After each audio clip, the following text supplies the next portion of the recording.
Apa itu keyahudian? Itu mesti didefinisikan dulu ya. Kalau kita mau belajar, mau teliti, membaca apa yang dia tulis.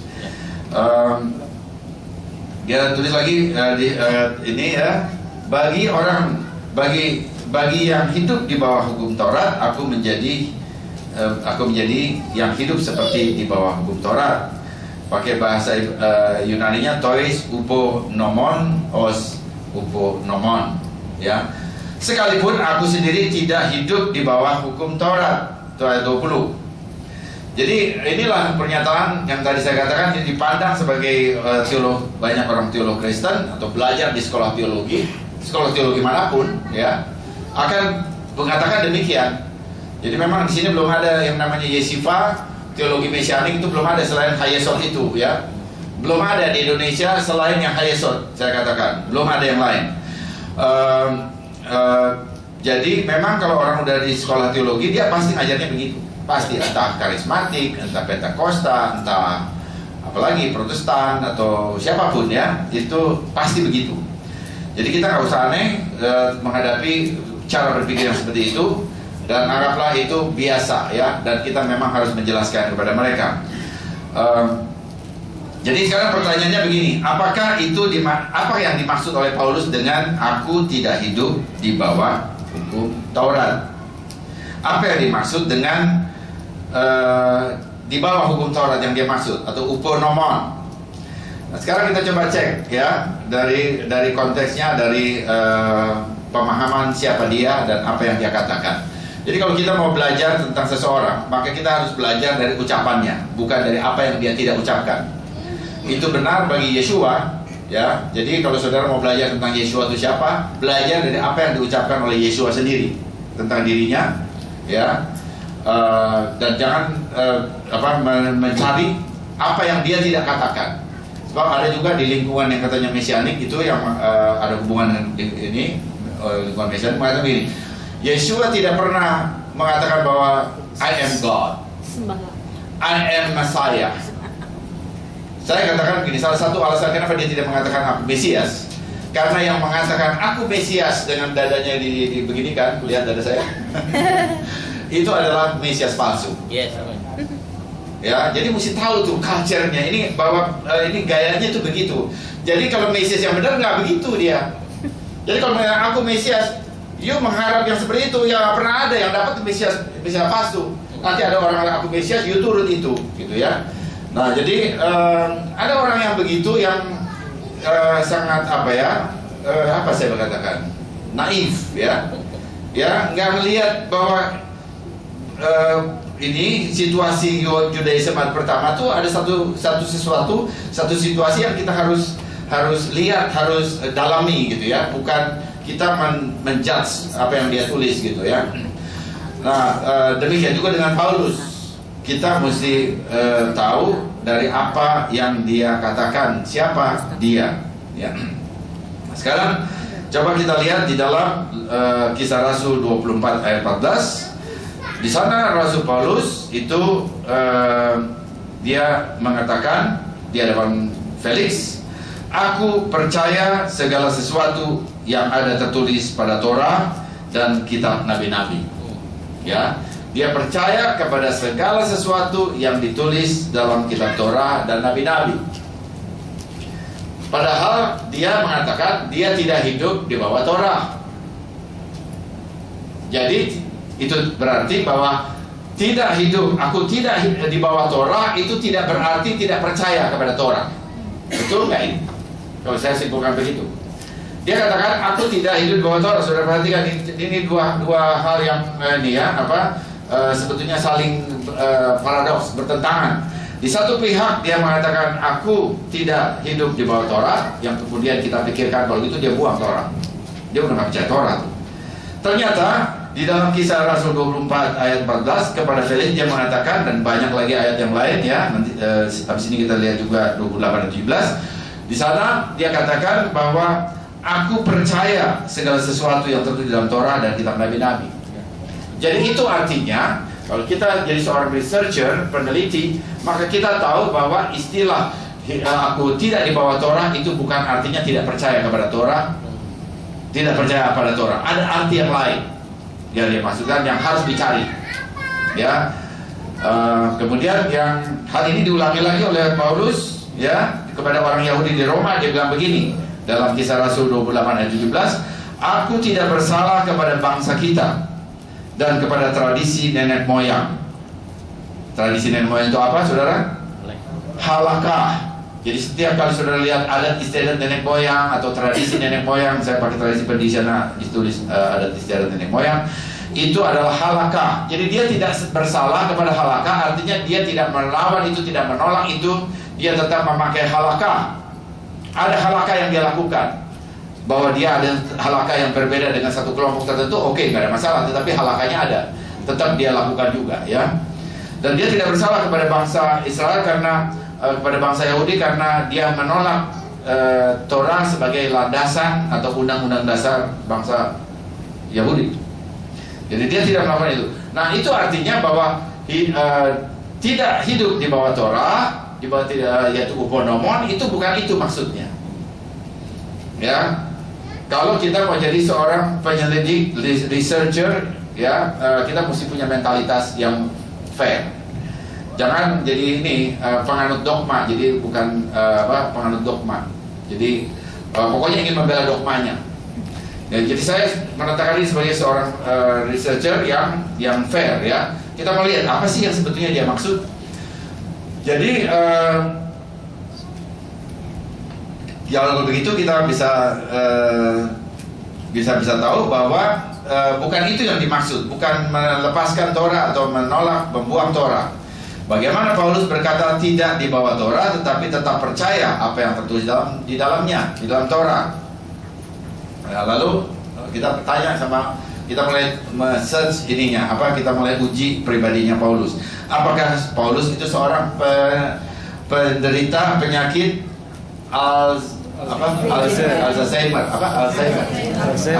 ya, penyakit lupa seperti amnesia, Ronald Reagan. Sebentar dia ngomong gini udah lupa, dia udah ngomong lain, atau apalagi itu yang namanya penyakit yang lain, atau dia ada penderita schizophrenia yang dunia kacau, pokoknya apa aja yang dia tulis gitu ya. Dia di sini dia ngomong begini, di lain kayak gitu. Apakah dia penderita seperti itu? Kalau dia penderita seperti itu dan kemudian dia jadi dia penderita, dia penyakit pelupa dan sebagainya, maka kita nggak bisa menerima segala tulisannya. Ya. Tetapi mengapa orang-orang yang berpikir orang-orang tetap memakai, khususnya orang-orang yang mengatakan salah satu dari kebenaran itu tidak di bawah Torah misalnya, pasti tetap memakai surat-surat Rasul Paulus sebagai firman Tuhan. Ya, kalau dia memang penderita penyakit-penyakit itu, maka dia bukan rasul dan hidupnya tidak pernah dia tunjukkan dia hidup untuk Tuhan untuk Yeshua seperti itu. Tidak ada mujizat sama dia penyakitan gitu ya. Dia nggak bisa ada pada posisi seorang yang dipakai Tuhan dengan penyakit seperti itu, karena kata-katanya nggak bisa dipegang. Jadi harus dipilih Paulus yang rasul yang benar atau dia yang penderita schizophrenia. Dan saya percaya bahwa dia adalah rasul yang benar. Ini saya pilih ya. Jadi setelah itu dia adalah rasul yang benar. Kedua pernyataan baik di dalam 1 Korintus 9 ayat 20-21 dan kemudian di Kisah Rasul 24 ayat 14, Kisah Rasul 28 17, itu dua-duanya benar. Tidak ada satu pun, dua-duanya benar. Nah, justru di sini kita bisa melihat bahwa ini ada sesuatu yang paradoks begitu ya. Lalu memang dia berpikir paradoks, dia berpikir siklis. Dan jadi dari segi pernyataannya kita harus menerima bahwa tidak di bawah Torah itu tidak berarti melepaskan Torah. Ya, kita tahu dia seorang yang mempunyai integritas dalam kehidupannya. Pernyataannya dua seperti itu, maka kita menyimpulkan bahwa tidak di bawah Torah atau uponomon tidak berarti melepaskan, membuang Torah. Ya, itu kesimpulannya. Nah, sekarang pertanyaannya udah selesai, belum selesai. Pertanyaannya, kalau begitu di bawah Torah itu apa? Kalau tidak di bawah Torah berarti tidak membuang Torah. Jadi untuk ini saya memang perlu komentaris ya. Saya baca komentaris, saya baca Davidson, saya baca Tim Hack, saya baca, ya paling tidak ada dua itu yang waktu saya tulis ini ya. Jadi tidak di bawah Torah bukanlah istilah umum. Jadi saudara nggak bisa baca Alkitab tidak di bawah Torah langsung simpulkan, oh kalau gitu dia udah buang Torah. Nggak bisa begitu, harus digali. Nggak bisa, harus dilihat. Tadi saya coba dicek sana apa yang dia omong, cek sana, cek sini ya, harus digali. Nggak bisa, jadi itu membaca mentah. Kalau saudara katakan, oh dia udah begini, dia udah melawan Torah nih, dia udah buang Torah. Saudara baca cara membaca saudara adalah cara membaca mentah, bukan cara membaca seorang yang menyelidiki atau belajar kitab suci. Ya, saya mesti menyampaikan ini karena ada banyak orang merasa terlalu yakin dengan apa yang dia pikir ya, bahwa itu udah kebenaran langsung. Padahal dia cuma begitu aja gitu ya. Cuma baca begini aja udah ngerasa paling benar sedunia. Ya, jadi Paulus memakai istilah ini untuk menjelaskan orang Yahudi yang tidak percaya Yeshua.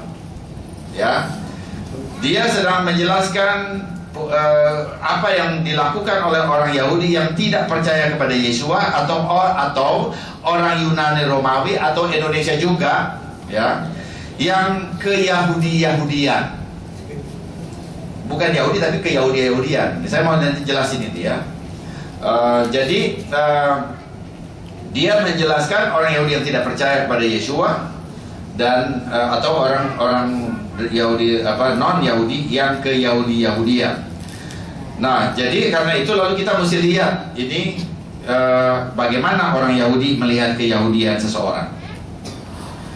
Ini perlu. Nah, tanpa tahu itu kita nggak bisa memahami apa yang ditulis oleh Rasul Paulus karena dia hidup di abad itu dan dia adalah orang Yahudi yang bersinggungan kelompok satu dengan kelompok yang lain ya. Jadi jangan kita bayangkan dia hidup di lingkungan seperti kita abad 21 semuanya Kristen begitu ya. Nggak begitu. Perlu diketahui ini bagaimana orang Yahudi melihat keyahudian. Jadi keyahudian seseorang itu terdiri dari dua komponen. Orang Yahudi melihat keyahudian itu terdiri dari dua komponen. Dua komponen ya. Yang pertama dia akan lihat garis keturunan. Dan garis keturunan itu harus dibuktikan dengan silsilah. Ya, ya. Jadi ada apa? Toldot, ya. Ada silsilahnya. Jadi waktu Matius dia menulis mulai dengan silsilah Yeshua Masiah. Oh dia tahu Yahudi itu gimana? Dia tunjukkan gitu ya. Atau Lukas dia akan tunjukkan silsilahnya gitu ya. Walaupun kemudian di silsilah itu bagi orang Yahudi Ortodoks itu juga dipermasalahkan. Oke, saya tahu itu. Tapi silsilah itu adalah salah satu tools, alat untuk melihat apakah dia memang Yahudi, gitu ya. Sampai sekarang orang Mu'aliyah dia lihat dulu gitu.